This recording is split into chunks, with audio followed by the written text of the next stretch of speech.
Bonsoir à tous. Y a-t-il quelqu'un? Bonsoir Hélène. Bonsoir Christophe. M'entend-on? Est-ce que quelqu'un peut me faire signe et me confirmer qu'on m'entend?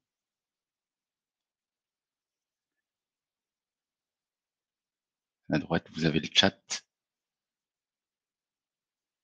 Normalement, on doit m'entendre.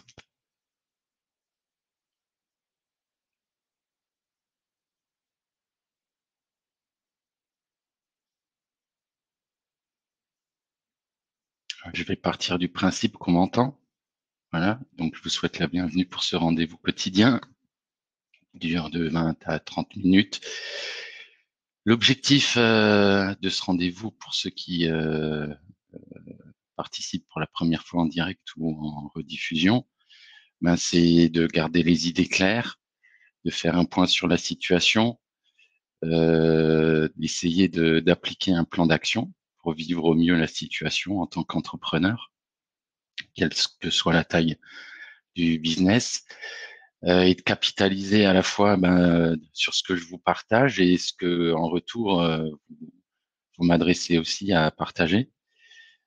Comme je vous l'ai dit, j'ai commencé à condenser tout ça dans une formation gratuite. Donc, je vais remettre le lien peut-être tout de suite parce qu'à chaque fois, j'oublie de le faire. Donc, je vais faire ça en parallèle. Je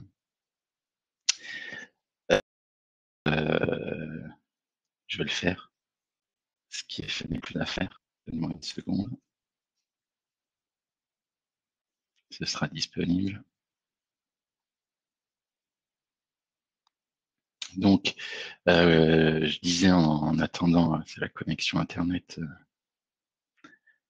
C'est pas ce que c'est d'habitude. Alors, petite mise à jour. Moi, je suis au Maroc, pour ceux qui ne le savent pas.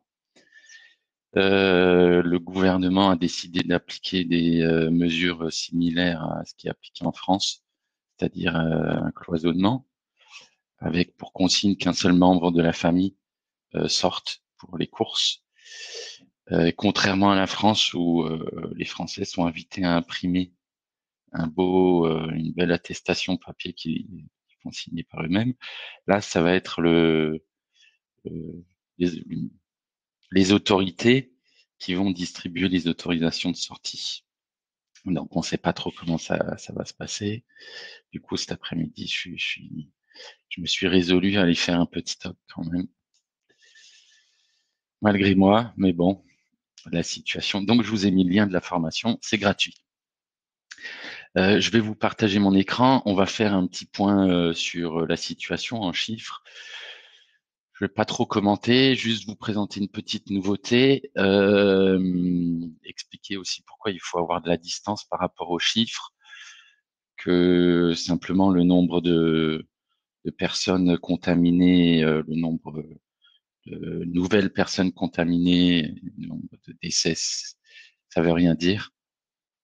Que si on analyse l'historique d'un pays comme la Chine, on se rend compte que quand c'est bien maîtrisé, une situation de crise sanitaire comme celle qu'on vit, finalement, ça cause des dégâts, mais pas tant que ça à l'échelle d'un pays, d'une population. Alors c'est toujours dramatique pour c'est la loi des grands nombres, c'est comme ça. Et comme je l'ai déjà dit, de toute façon, la mort, ça fait partie de la vie. Donc c'est une circonstance qui peut anticiper pour certains et c'est pas souhaitable, mais c'est comme ça. Encore une fois, il n'y a rien de cynique dans ce que je dis. Hein. J'essaie juste de garder une certaine distance, distanciation entre les préoccupations que je peux avoir en tant qu'individu et celles que je peux avoir en tant qu'entrepreneur. Et je remercie en fait d'être entrepreneur dans une situation comme celle-là et on en parlera tout à l'heure dans la séquence état d'esprit. Donc, je vais vous partager mon écran. Action, activer le partage. Hop, voilà. Donc, la situation avec aujourd'hui le site qui fait référence, hein, je vous l'ai déjà présenté, ça continue d'augmenter significativement. un rythme de 10% au niveau mondial par jour actuellement. C'est la courbe jaune là qui est le monde hors Chine. Chine, on voit que ben oui, c'est confirmé. Ils ont confirmé même que certaines zones, l'épicentre de la maladie, de l'épidémie, il n'y avait pas eu de cas aujourd'hui ou hier. Donc c'est une première. C'est une très bonne nouvelle pour les Chinois. Euh, Est-ce que ça doit être une bonne nouvelle pour nous? Oui, parce que ça prouve que c'est possible. Est-ce que ça l'est dans le contexte dans lequel on gère la crise? Je ne suis pas certain, mais a priori, faut pas polémiquer. Vous voyez par contre que la zone plateau, je vous le disais, hein, elle va être beaucoup plus longue que la phase de croissance. Donc les 15 jours, je le dis, je le répète, je le dis en même temps que Macron nous les annonçait, c'est bien loin de la vérité et il faut plutôt tabler sur 6 semaines, 6 à 8 semaines au moins. Voilà, si les choses sont bien faites. Pour la petite histoire, on, on- on ne considère pas, à mes yeux, assez comment certains pays ont endigué le fléau, comme la Chine ou la Corée du Sud, voire même Taïwan. Hein, je vous invite à va regarder Taïwan. Hein, Taïwan, c'est où Taïwan? Comme F. Taïwan. Ah, Taïwan. Un pays d'Asie et pourtant qui est très peu touché, qui a été tout de suite concerné, mais ils ont eu des mesures extrêmement radicales qui passent aussi par le dépistage, la détection. En Chine, c'est ce qu'ils ont aussi appliqué systématiquement. Corée du Sud, on va chercher. South coréen, vous voyez, plutôt bien maîtrisé. L'épidémie a commencé bien avant qu'elle ne commence chez nous. Euh, alors, je vous ai dit, j'ai construit différents tableaux de bord. Moi, je ne vais pas rentrer dans le détail. Je veux juste vous annoncer qu'aujourd'hui, ben, même des outils de trading comme TradingView, qui est la référence pour tous les traders, tous les markets hein, dans le monde et aussi tout ce qui est dans l'univers crypto. Je l'utilise personnellement pour l'univers crypto. C'est la solution en ligne aujourd'hui la plus diffusée dans le monde. C'est le Google des traders, on va dire.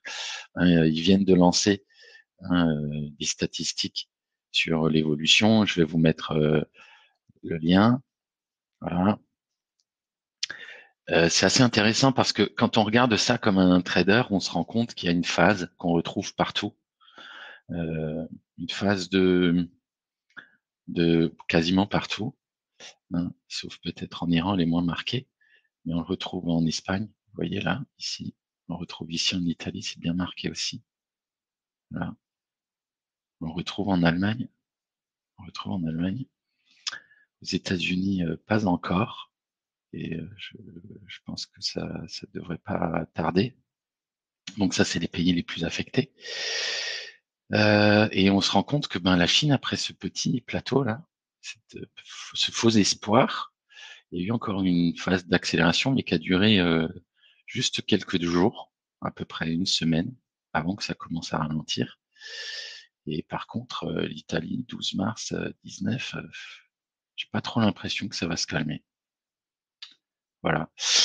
Donc, ce qu'on peut analyser de manière factuelle, c'est qu'est-ce qui a été fait en Chine pour connaître ces résultats et qu'est-ce qui est fait actuellement en Italie pour connaître cela. Voilà. Bon, ça, vous pouvez simplement chercher sur Internet et vous vous ferez votre propre opinion. Je me suis aussi fait un petit comparatif à la fois des cas confirmés pour comparer l'évolution, la France, l'Italie, parce que l'Italie est le premier pays en Europe, la Chine, parce que premier pays concerné, et l'Allemagne. Ma fille vit en Allemagne, alors je suis quand même la situation d'assez près. A priori, les Allemands ont pris les choses à bras le corps. Ils vont construire notamment à Berlin un hôpital militaire de 1000 places. Je pense que dans ce genre de situation, les Allemands euh, ont un peu plus d'organisation qu'on peut avoir et que peuvent avoir les Italiens, pardon. Bon, on verra ça. Voilà, je vous repartagerai aussi ce lien. Ça, c'était pour la partie chiffres. J'ai pas envie de m'éterniser parce que je pense que c'est suffisamment déstabilisant ces chiffres qu'on ne comprend pas et qu'on maîtrise pas. Donc, c'est pourquoi je construis mes indicateurs et je commencerai à vous en parler plus longuement quand on commencera à voir les premiers signes d'amélioration, d'espoir. Espérons que ça arrive rapidement. Point sur le plan d'action phase 1 par rapport à hier à titre personnel, il n'y a pas eu beaucoup de changements. Ce matin, j'ai eu 2 clients assez longuement et cet après-midi, je vous le disais, suite au changement de contexte, j'ai dû aussi m'atteler à faire un peu de stock. J'ai pris la décision de redémarrer l'activité la semaine prochaine à 100%. Je vous en parlerai un petit peu plus tard. Et parallèlement, je continuerai de traiter les points en cours, c'est-à-dire finaliser la situation financière qui passera par l'échange avec mes clients pour savoir comment ils estiment et à quel niveau ils estiment conserver leurs engagements, les investissements prévus, les projets engagés. Voir également comment se portent mes fournisseurs et partenaires pour savoir s'il y a des risques potentiels qu'ils fassent partie des victimes en termes de business, cessation d'activité, c'est des risques à anticiper. Sinon, les choses sont en place et on est prêt à redémarrer lundi, peut-être pas à 100%, mais je dirais à 80% de l'activité normale. Alors voilà, les actions à mener, redémarrer. J'ai échangé, je vous le disais aujourd'hui, avec 2 clients longuement qui me disaient oui, mais c'est difficile, nous, notre activité, elle dépend beaucoup des interactions physiques. Oui, c'est certain, mais il y a plein d'actions qu'on peut mener dans la gestion d'une entreprise qui font partie de la vie du quotidien de l'entreprise, que souvent on délaisse faute de temps et qui sont peut-être qu'il est peut-être le moment c'est peut-être le moment opportun de d'en profiter du temps disponible pour se mettre à jour et éviter, comme je le disais déjà, de se retrouver totalement submergé quand ça va redémarrer. Ça peut être se mettre à jour au niveau de la compta, ça peut être préparer la refonte d'une plaquette commerciale, ça peut être penser, et j'y viendrai aussi tout à l'heure, à de nouveaux produits. Hein, j'évoquais le sujet avec 2 organismes de formation qui pensaient depuis de longs mois à proposer des versions digitales. À ces moments ou jamais, il faut encore une fois prendre conscience que les changements de comportement seront durables et que il est quasi certain qu'on connaisse une phobie du contact physique. Je pense que pour beaucoup de personnes, excusez-moi, je me désaltère un peu, pour beaucoup de personnes, la vie en société va être réduite à une vie monacale ou presque. Vous me direz, moi, je suis un solitaire, ça me change pas beaucoup. Mais salut Christophe, j'espère que tout va bien pour toi et la famille. Ah, ça fait plaisir que tu sois là. Euh, Parfait, c'est bon à entendre. Et je sais que t'es l'un t'es un guerrier constant depuis tout le temps. Et je vous le disais, je l'évoquais. euh, je pense que j'ai la chance d'être entrepreneur dans cette situation. Et je pense que nous avons tous la chance d'être entrepreneurs. Je dévie un peu de ce que j'avais prévu, mais ça me vient, je vous le partage. Euh, Parce que c'est vrai que ça va être, c'est particulièrement difficile pour nous.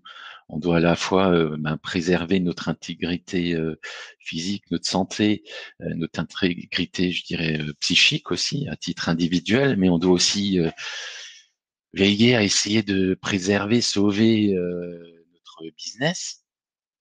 Donc c'est un double challenge, mais je pense que d'avoir cette préoccupation nous éloigne un peu de la préoccupation unique qu'ont la plupart de nos concitoyens, c'est-à-dire être focalisé sur la maladie et sa propagation et quand ça va s'arrêter. Voilà. Un salarié, il a rien à préparer pour la reprise, quoi. Il vient et il met le réveil, il vient. Un chef d'entreprise, ça va être autre chose parce qu'il faudra assumer le contexte économique qui en découle, les changements de comportement. Donc, encore une fois, il n'est jamais trop tard pour anticiper. Ça fait 10 ans maintenant que je parle de la transformation digitale, la troisième révolution industrielle, le cloud computing. Et quand on a démarré les cabinets de prospective comme Gartner nous disait dans 2 ans, 50% des entreprises, le télétravail allait se développer de manière exponentielle. 10 ans plus tard, on est en train de présenter le télétravail comme une solution ponctuelle à cette solution, à cette situation, à cette crise sanitaire. Bon, d'accord, mais j'ai l'impression qu'on me parle du Minitel. Euh, Télétravail, c'est pas juste un concept, c'est pas juste se connecter à Internet depuis chez soi, c'est créer tout le contexte, l'environnement, avoir les outils et les méthodes, l'état d'esprit, et je dirais la rigueur qui permettent de rester productif. Je referme la parenthèse et j'en reviens aux actions à mener et redémarrer. Redémarrer, même si aujourd'hui vous ne pouvez pas réaliser votre activité en version digitale, tester, tenter, même si c'est gratuit. Euh, Imaginez, essayez. Ça permettra non seulement de vous préparer, d'expérimenter, mais ça permettra également de conserver le lien avec vos clients et garder vos collaborateurs, si vous n'êtes pas seul, hein, ou vos partenaires, dans une certaine dynamique. Voilà. Si on fait de l'événementiel, on peut peut-être imaginer un webinaire incentive. Voilà, rester motivé, concentré quand on travaille à domicile. Quelle discipline et routine mettre en place.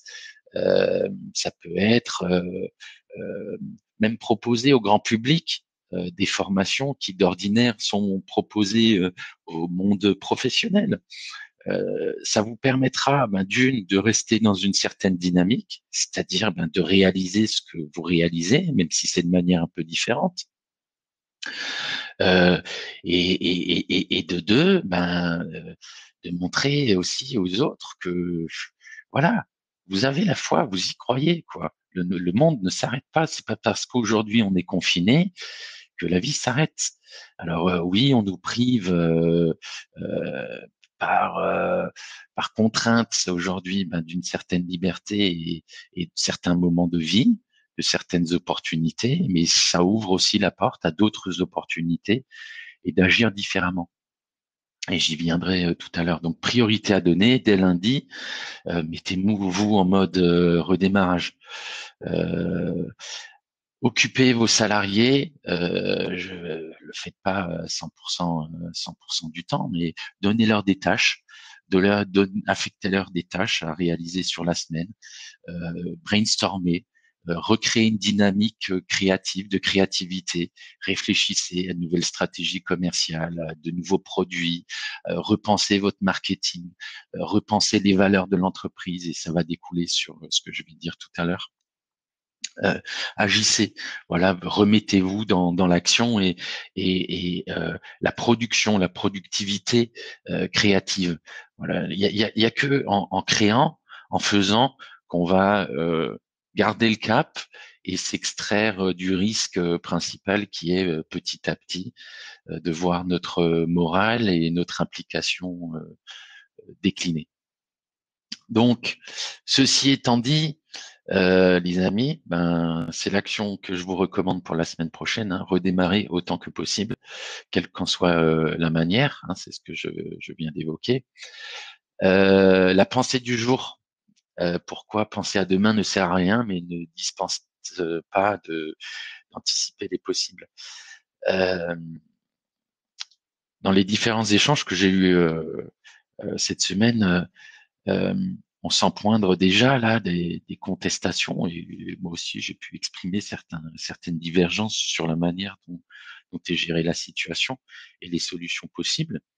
J'ai décidé pour le moment de conserver mon avis pour moi-même parce que je pense que d'une, c'est consommer mon énergie à mauvais escient. Les gens ne sont pas prêts à entendre. Et de deux, c'est m'éloigner de tout ce qui peut me permettre d'être encore là demain, vivant, euh, je dirais doublement vivant personnellement et vivant à travers mon business, et en ne subissant pas ou le moins possible les conséquences de ce qui se passe. J'ai la chance d'avoir eu la confirmation de certains clients et même des demandes d'autres clients qui souhaitent au contraire mettre le pied sur l'accélérateur et profiter de cette période de calme pour avancer plus vite sur certains projets ou pour en mettre en œuvre d'autres. J'ai la chance d'avoir un carnet de commandes là sur les prochaines semaines qui est plus que rempli. J'ai décidé aussi de partager avec certains partenaires, confrères, qui aujourd'hui, eux, sont dans une situation inverse. Parce que, je travaille à 100% ou 50%, ça changera pas vraiment ma situation personnelle, hein. Je saurais vivre avec 50%, mais je pense que les 50% restants, ils peuvent être utiles pour d'autres pour passer le cap. Donc, penser à demain, non, je vais rester concentré sur aujourd'hui, sur les actions à mener aujourd'hui. Je vais rester dans le court terme. Je vais penser à chaque semaine, même si j'ai un plan d'action dans la durée, hein, il est prêt. C'est ce qui me permet d'anticiper tous les possibles, que ça dure plus longtemps que les 2 semaines, que les 4 semaines, que les 6 semaines ou les 8 semaines qu'on peut estimer. Mais ne pas se projeter à trop long terme et à trop attendre quand ça va finir, ça permet de rester dans je dirais, une dynamique de construction. Voilà. Et c'était la petite pensée du jour et que je voulais vous partager, que je vous recommande d'appliquer. L'état d'esprit que je souhaite un petit peu développer aujourd'hui, c'est l'intention de l'acte. Alors c'est un concept que j'applique à moi-même, que je partage depuis de très très longues années, bien plus longtemps que l'activité que j'occupe aujourd'hui, et qui prend sa source, je pense, peut-être, très certainement, même dans l'éducation que j'ai eue. À l'instant, je pense à ma mère. Coucou maman, j'espère que tout va bien. Ma mère qui me disait toujours, si tu fais quelque chose, tu le fais bien ou tu le fais pas. Bon, je vous avoue que quelquefois j'ai râlé, mais j'étais un enfant assez docile, faut le reconnaître. Et je disais oui maman, et je m'en retournais et je faisais bien. J'ai depuis appliqué ce principe. Alors ceux qui me connaissent savent que parfois je tarde à faire, mais quand je fais bien et je suis engagé dans ce que je fais. Et c'est ce que j'appelle l'intention de l'acte. Quelle intention mettons dans ce que l'on fait? Et je vous invite ce week-end à couper un peu, hein, le business.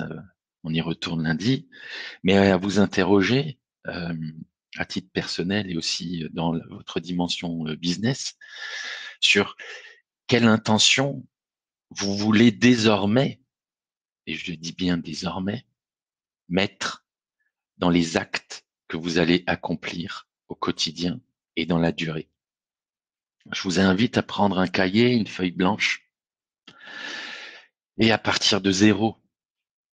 Parce que ne pensez absolument pas que repartir, reconstruire, se relancer comme vous avez toujours fait sera une solution possible. Euh, vous pouvez déjà lire dans des articles de presse ou entendre à la télé euh, un discours qui nous prépare communément à une situation inédite. Hein, et je l'ai dit longuement, on ne sait pas, on sait que ça va être très très très difficile, mais on ne sait pas dire comment ça va faire mal. Euh, on sait aussi, et c'est statistique, que la vague d'épidémie d'aujourd'hui ne nous épargne pas d'avoir à en connaître une autre similaire ou plus forte dans quelques mois. Et il n'est pas certain que d'ici là, on ait le traitement et que tout le monde soit immunisé et que le virus n'ait pas muté. Donc tout ça, c'est un champ des possibles avec toutes les incertitudes que ça porte. Mais c'est tout simplement la vie qui est magique parce qu'elle est incertaine et que si tout était déterminé, ce serait tellement affligeant. Mais prenez bien conscience, en tout cas, je vous y invite, et c'est ce que j'ai entamé, et je pense que c'est le plus long chantier que nous ayons à accomplir, c'est vraiment repenser comment individuellement et collectivement, et nous, dans nos fonctions à travers nos business, nous allons demain partager, cultiver, propager un nouveau paradigme, parce que c'est de cela qu'il s'agit, et il n'y a pas de propagation possible d'un autre paradigme sans intention de l'acte, sans avoir l'intention à chaque instant dans tout ce que l'on fait de transmettre quelque chose de précis et de défini. Donc je vous invite une feuille de papier, un stylo, un paperboard, un outil de mind mapping comme MindMaster, c'est personnellement ce que j'utilise. J'ai aussi mon grand tableau en ardoise que je me suis fabriqué euh, pour vraiment redéfinir et poser vos lignes directrices. Et ce n'est que comme ça que dans tout ce que vous allez faire, vous allez pouvoir trouver l'énergie quand ce sera plus difficile que tolérable, quand que vous allez trouver, je dirais, le second souffle quand vous serez plus épuisé que jamais, parce que tout ce que vous ferez sera porté par une intention précise, celle de propager le nouveau paradigme auquel vous avez, que vous aurez défini et auquel vous aurez adhéré. Euh, sur ce, les amis, je vous remercie. Je vous souhaite un bon week-end et je vous rappelle que tant qu'il y a de la vie, il y a de la vie. Et tant qu'il y a de la vie, il y a de l'espoir. Portez-vous bien et à lundi. Partagez si vous pensez que ça peut être utile. N'hésitez pas à me faire des retours si vous souhaitez contribuer. À bientôt.